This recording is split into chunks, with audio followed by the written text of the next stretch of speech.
Hi ಎಲ್ಲರಿಗೂ ನಮಸ್ಕಾರ. Welcome to Malenadu ಸವಿರುಚಿ. ಇವತ್ತು ತುಂಬಾ ರುಚಿಕರವಾಗಿರುವಂತಹ ಮಾವಿನ ಹಣ್ಣಿನ ರೆಸಿಪಿ ಅಂದರೆ ಕಾಡು ಮಾವಿನ ಹಣ್ಣಿನ ಸಾಸಿವೆ ಮತ್ತು ಕಾಡು ಮಾವಿನ ಹಣ್ಣಿನ ಗೊಜ್ಜು ಎರಡು ರೀತಿಯಾಗಿರುವಂತಹ ರೆಸಿಪಿನ ನಿಮ್ಮ ಜೊತೆ ಶೇರ್ ಮಾಡ್ಕೊತಾ ಇದ್ದೀನಿ. ವಿಡಿಯೋನ ಪೂರ್ತಿಯಾಗಿ ನೋಡಿ.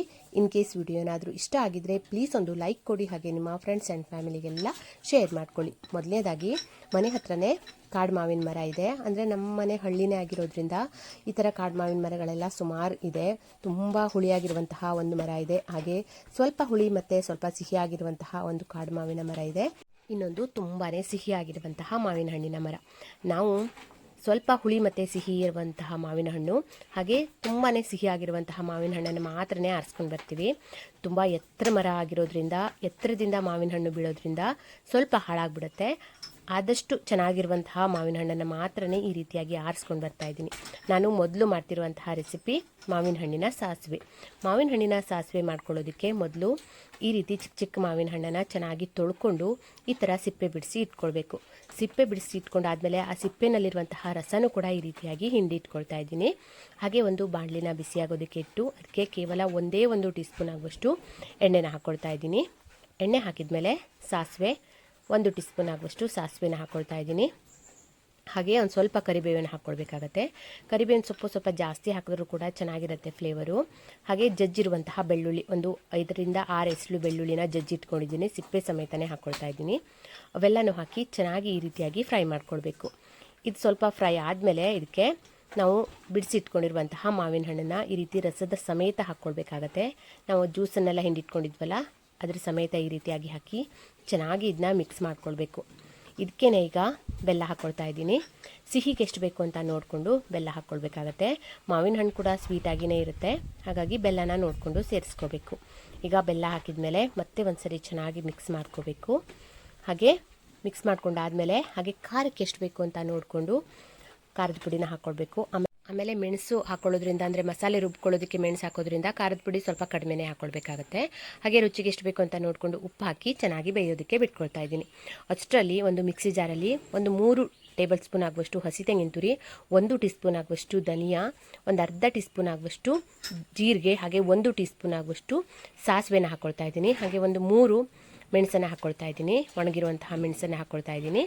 ಖಾರದ ಪುಡಿ ಖಾರ ಇದ್ದರೆ ಮೆಣಸನ್ನು ಸ್ವಲ್ಪ ಕಡಿಮೆ ಖಾರ ಇರುವಂತಹ ಮೆಣಸನ್ನು ಬಳಸಿ, ಇಲ್ಲ ಖಾರದ ಪುಡಿ ಸ್ವಲ್ಪ ಕಡಿಮೆ ಖಾರ ಇದೆ ಅನ್ನೋದಾದರೆ ನಾವು ಹಾಕುವಂತಹ ಮೆಣಸು ಸ್ವಲ್ಪ ಖಾರವಾಗಿರಲಿ, ಚೆನ್ನಾಗಿರುತ್ತೆ. ಈಗ ನೀರು ಹಾಕಿ ಚೆನ್ನಾಗಿ ರುಬ್ಬಿ ರೆಡಿ ಮಾಡಿ ಇಟ್ಕೊಂಡಿರುವಂತಹ ಮಾವಿನ ಹಣ್ಣಿಗೆ ಸೇರಿಸಿ ಚೆನ್ನಾಗಿ ಇದನ್ನ ಮಿಕ್ಸ್ ಮಾಡ್ಕೋಬೇಕು.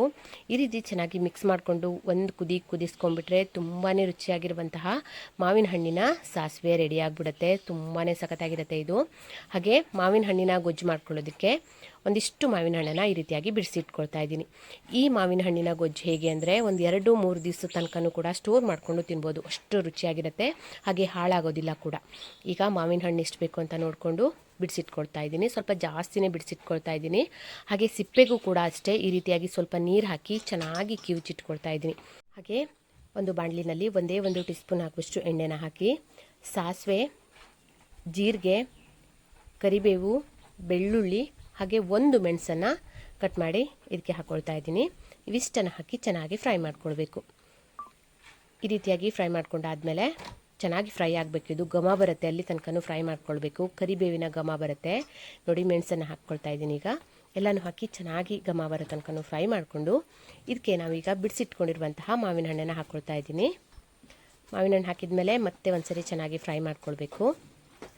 ಈಗ ಇದಕ್ಕೇ ನಾವು ಹಿಂಡಿಟ್ಕೊಂಡಿದ್ವಲ್ಲ ಮಾವಿನ ಹಣ್ಣಿನ ಸಿಪ್ಪೆನ, ಅದರ ರಸನೂ ಕೂಡ ಹಾಕ್ಕೊಳ್ತಾ ಇದ್ದೀನಿ ನೋಡಿ. ಹೀಗೆ ಮತ್ತೆ ಎಕ್ಸ್ಟ್ರಾ ನೀರೇನು ಹಾಕೋದು ಬೇಡ, ಇಷ್ಟು ನೀರು ಹಾಕಿದರೆ ಸಾಕಾಗುತ್ತೆ ನೋಡಿ. ಈಗ ಈ ರೀತಿಯಾಗಿ ನೀರನ್ನು ಹಾಕಿ ಚೆನ್ನಾಗಿ ಇದನ್ನ ಕುದಿಸ್ಕೋಬೇಕು. ಕುದಿಯೋ ಹಂತದಲ್ಲಿ ರುಚಿಗೆ ಎಷ್ಟು ಬೇಕು ಅಂತ ನೋಡಿಕೊಂಡು ಉಪ್ಪು ಹಾಕ್ಕೊಳ್ತಾ ಇದ್ದೀನಿ. ಹಾಗೆ ಸಿಹಿಗೆ ಎಷ್ಟು ಬೇಕು ಅಂತ ನೋಡಿಕೊಂಡು ಬೆಲ್ಲನೂ ಕೂಡ ಹಾಕ್ಕೊಳ್ತಾ ಇದ್ದೀನಿ. ಮಾವಿನ ಹಣ್ಣು ತುಂಬಾ ಸಿಹಿಯಾಗಿದ್ದರೆ ಸ್ವಲ್ಪ ಕಡಿಮೆ ಬೆಲ್ಲ ಸಾಕಾಗುತ್ತೆ, ಇಲ್ಲ ಸ್ವಲ್ಪ ಹುಳಿ ಜಾಸ್ತಿ ಇದೆ ಅನ್ನೋದಾದರೆ ಸ್ವಲ್ಪ ಬೆಲ್ಲ ಜಾಸ್ತಿ ಬೇಕಾಗುತ್ತೆ. ಈ ಥರ ಗೊಜ್ಜು ಮಾಡ್ಕೊಳ್ಳೋದಕ್ಕೆ ಸ್ವಲ್ಪ ಹುಳಿ ಮತ್ತು ಸಿಹಿಯಾಗಿರುವಂತಹ ಮಾವಿನ ಹಣ್ಣಿದ್ರೆ ಮಾತ್ರನೇ ಚೆನ್ನಾಗಿರುತ್ತೆ. ತುಂಬ ಸ್ವೀಟಾಗಿರುವಂತಹ ಮಾವಿನ ಹಣ್ಣಿದ್ರೂ ಕೂಡ ಅಷ್ಟೊಂದು ಚೆನ್ನಾಗಿರಲ್ಲ. ಈ ಥರ ಕಾಡು ಮಾವಿನ ಹಣ್ಣು ಆಲ್ಮೋಸ್ಟ್ ಹುಳಿ ಮತ್ತು ಸಿಹಿಯಾಗಿಯೇ ಇರುತ್ತೆ, ಅಂದರೆ 2 ಮಿಕ್ಸ್ ಆಗಿರುತ್ತೆ. ಈಗ ನೋಡಿ ಖಾರದ ಪುಡಿನೂ ಕೂಡ ಹಾಕಿ ಚೆನ್ನಾಗಿ ಮಿಕ್ಸ್ ಮಾಡ್ಕೊಳ್ತಾ ಇದ್ದೀನಿ. ಏನು ಸಖತ್ತಾಗಿರುತ್ತೆ ಗೊತ್ತಾ, ತುಂಬಾ ಚೆನ್ನಾಗಿರುತ್ತೆ. ಇದನ್ನ 2-3 ದಿವಸದ ತನಕನೂ ಕೂಡ ಸ್ಟೋರ್ ಮಾಡಿಕೊಂಡು ತಿನ್ಬೋದು, ತುಂಬಾ ಚೆನ್ನಾಗಿರುತ್ತೆ. ಈ ಥರ ಮಧ್ಯ ಮಧ್ಯ ಈ ರೀತಿ ಮಿಕ್ಸ್ ಮಾಡ್ಕೊತಾನೆ ಇರಬೇಕು. ಈ ರೀತಿಯಾಗಿ ಚೆನ್ನಾಗಿ ಇದು ಸ್ವಲ್ಪ ಗಟ್ಟಿಯಾಗುತ್ತೆ, ಅಲ್ಲಿ ತನಕನೂ ಇದನ್ನ ಕುದಿಸ್ಕೋಬೇಕು. ನೋಡಿ ಈ ರೀತಿಯಾಗಿ ಆಗುತ್ತೆ. ಈ ಥರ ಮಾಡಿ ಇಟ್ಕೊಂಡ್ಬಿಟ್ರೆ 2 ರಿಂದ 3 ದಿವಸ ತನಕನೂ ನಾವು ಸ್ಟೋರ್ ಮಾಡಿಕೊಂಡು ಇದನ್ನ ತಿನ್ಬೋದು. ತುಂಬ ಅಂದರೆ ತುಂಬ ಚೆನ್ನಾಗಿರುತ್ತೆ. ಫ್ರಿಜ್ಜಲ್ಲಿಡೋ ಅವಶ್ಯಕತೆ ಏನಿಲ್ಲ, ಹಾಗೇನೂ ಕೂಡ ಹೊರಗಡೆ ಇಟ್ಟರು ಕೂಡ 2-3 ದಿವಸ ತನಕ ನಾವು ಇದನ್ನ ತಿನ್ಬೋದು. ತುಂಬಾ ಚೆನ್ನಾಗಿರುತ್ತೆ. ಈ ರೀತಿಯಾಗಿರುವಂತಹ ಕಾಡು ಮಾವಿನ ಹಣ್ಣು ಎಲ್ಲಾದರೂ ಸಿಕ್ಕಿದ್ರೆ ಒಮ್ಮೆ ಈ ಥರ ರೆಸಿಪಿನ ಟ್ರೈ ಮಾಡಿ. ತುಂಬ ಅಂದರೆ ತುಂಬಾ ಸಖತ್ತಾಗಿರುತ್ತೆ. ಹಾಗೆ ಹೇಗೆ ಬಂತು ಅಂತ ನನಗೆ ಕಮೆಂಟ್ ಮಾಡಿ ತಿಳಿಸಿ. ಈ ವಿಡಿಯೋ ನಿಮಗೆ ಇಷ್ಟ ಆಗಿದ್ದರೆ ಪ್ಲೀಸ್ ಒಂದು ಲೈಕ್ ಕೊಡಿ. ಹಾಗೆ ನಿಮ್ಮ ಫ್ರೆಂಡ್ಸ್ ಆ್ಯಂಡ್ ಫ್ಯಾಮಿಲಿಗೆಲ್ಲ ಶೇರ್ ಮಾಡ್ಕೊಳ್ಳಿ. ನಮ್ಮನೆಯಲ್ಲಂತೂ ಎಲ್ರಿಗೂ ಕೂಡ ತುಂಬಾ ಇಷ್ಟ ಈ ರೆಸಿಪಿ. ಊಟ ಆದಮೇಲೆ ಬಟ್ಲಲ್ಲಿ ಈ ರೀತಿಯಾಗಿ 5 ರಿಂದ 6 ಗೊರಟೆವರೆಗೂ ಇರುತ್ತೆ. ಅಷ್ಟು ಚೆನ್ನಾಗಿ ಇಷ್ಟಪಟ್ಟು ತಿಂತಾರೆ. ನೀವು ಕೂಡ ಇಷ್ಟಪಡ್ತೀರಾ ಅಂತ ಅಂದ್ಕೊಂಡಿದ್ದೀನಿ. ಒಮ್ಮೆ ಟ್ರೈ ಮಾಡಿ ಹೇಗೆ ಬಂತು ಅಂತ ಕಮೆಂಟ್ ಮಾಡಿ. ಮುಂದಿನ ವಿಡಿಯೋದಲ್ಲಿ ಸಿಗ್ತೀನಿ. Thank you.